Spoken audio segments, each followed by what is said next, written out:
Hello, I'm David, and I want to share my story with the listeners of Horror Stories.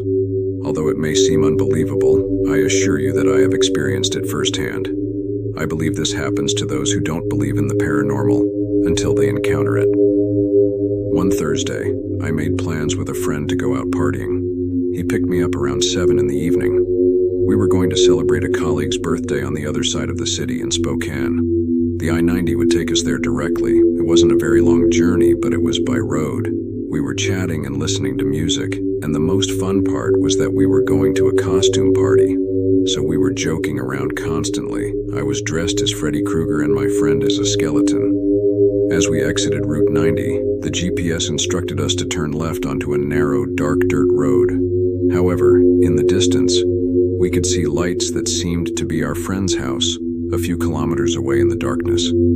We turned off the music and proceeded very slowly due to the potholes in the road. We wanted to make sure not to damage the car. Suddenly, John slammed on the brakes. A woman was desperately asking for help. She explained that she had crashed into a tree a few streets away, with her young son trapped inside and she couldn't get him out. We looked at each other, without needing to say a word, and got out of the car without hesitation to help her with the child.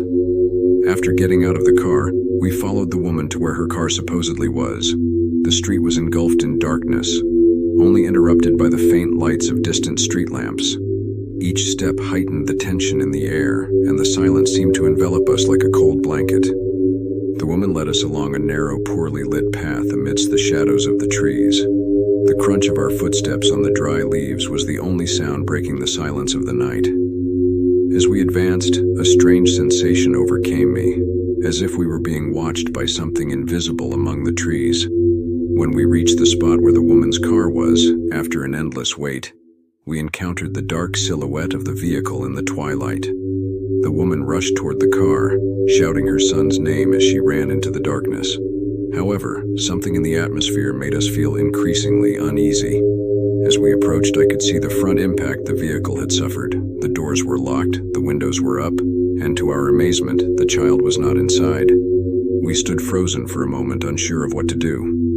The atmosphere became even more oppressive when we heard a faint whisper seemingly coming from among the nearby trees. I looked at my friend. His eyes reflected the same fear I felt inside. Without a word, we slowly retreated, our hearts pounding in our chests. We began to look around desperately for any trace of the child, although we knew he couldn't have gotten out on his own. The sense of imminent danger pushed us to move away as quickly as possible from that woman. When we realized the situation, the woman was no longer there. Her sudden disappearance left us bewildered and concerned. We looked at each other, searching for some logical explanation for her sudden absence, but we found none. The feeling of discomfort that already accompanied us intensified even more.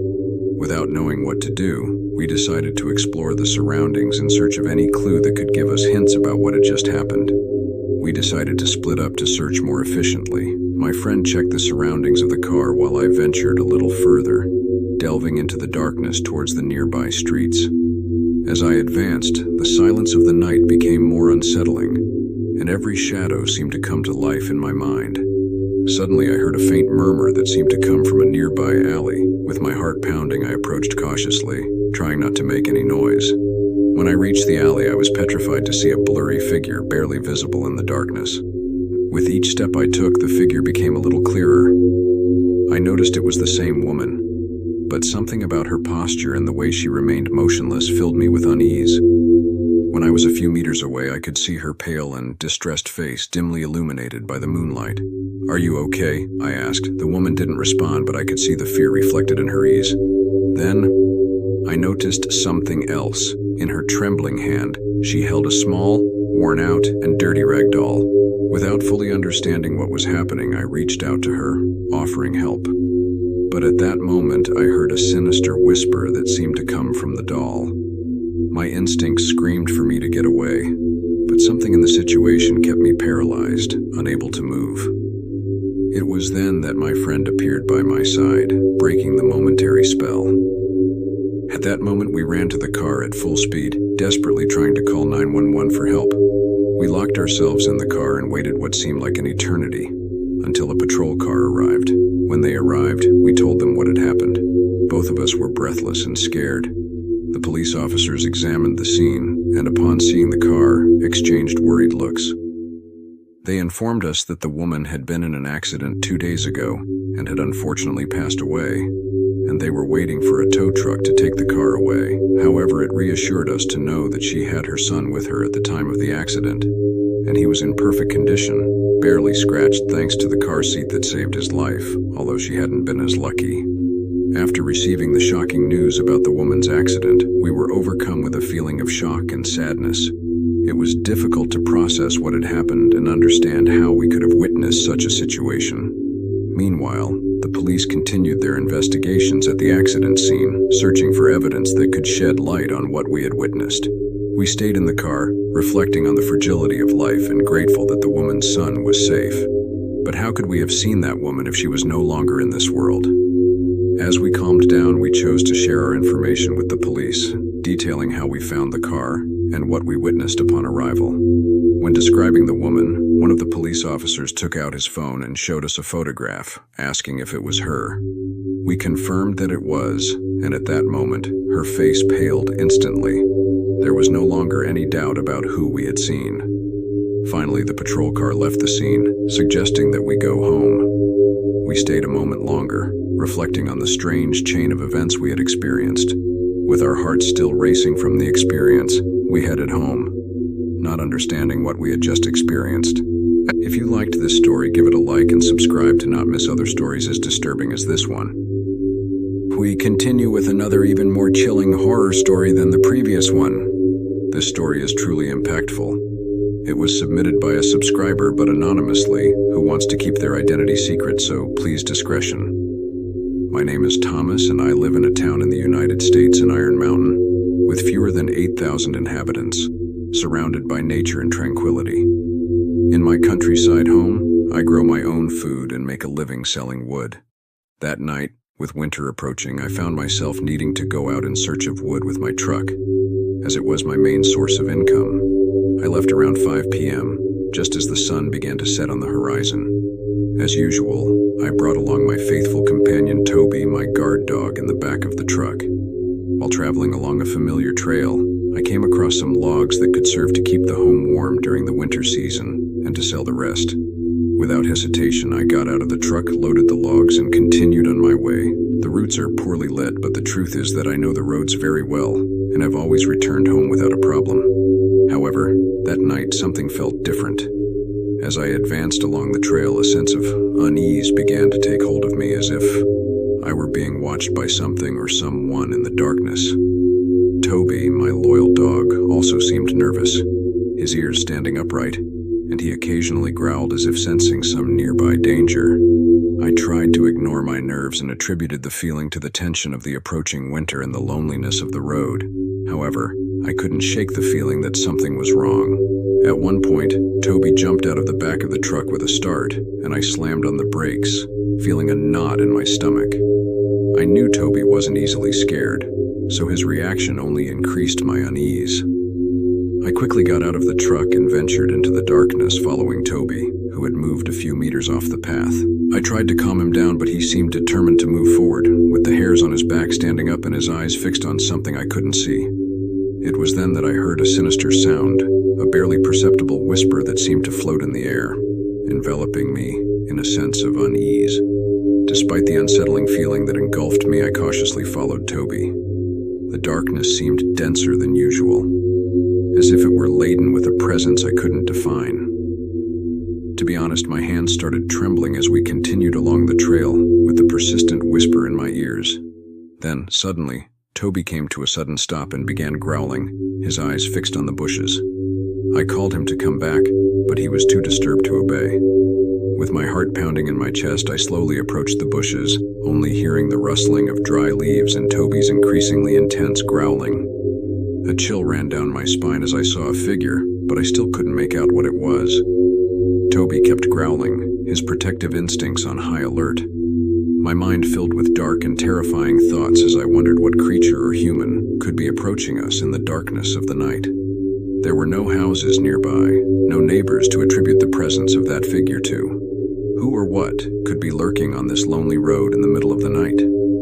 I tried to dismiss the idea that it was just my imagination playing tricks on me, but the sense of danger clung to me like a dark shadow. Suddenly, Toby began to move further away, running into the darkness, ignoring my desperate calls. Without the lights of the truck as a guide, I found myself trapped in the darkness of the forest, with no idea where to go. The feeling of helplessness consumed me as my mind struggled to find a solution to this unexpected nightmare. How could I find him amidst the darkness and vastness of the forest? A sense of fear took hold of me as I contemplated the possibility of being completely alone on this dark and threatening night. With my heart still racing and the echo of my screams resonating in the silence of the forest, I was forced to retreat back to the truck.